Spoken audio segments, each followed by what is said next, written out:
அவர்கள் தங்களுடைய கிரியேட்டிவிட்டிய உருவாக்கும் திறனை நன்றியினாலும் ஆனந்தத்தினாலும் கொடுத்து இந்த சமூகத்தை அடுத்த நிலைக்கு கொண்டு செல்வார்கள், பங்களிப்பார்கள்.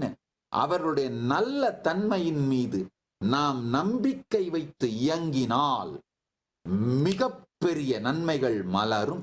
அந்த மனிதன் மேல இருக்கிற நல்ல தன்மையை நம்ப துவங்குவோங்கய்யா. இதுதான் மனித சமூகத்திற்கு அடுத்த நிலை அடையணும்னா, நெக்ஸ்ட் பிரேக் த்ரூ ஹியூமனிட்டிக்கு நடக்கணும்னா மனித தன்மையின் மீது நம்பிக்கை வைக்க வேண்டும். மனிதர்களுக்குள் இருக்கின்ற நல்ல தன்மையின் மீது நம்பிக்கை வைக்க வேண்டும். இந்த நம்பிக்கை வைத்து ஒரு மனிதர்கள் குழுவை, ஒரு இனத்தை, ஒரு சமூகத்தை உருவமைச்சிட்டோம்னா அது அப்படியே வளர்ந்துகிட்டே போகும்.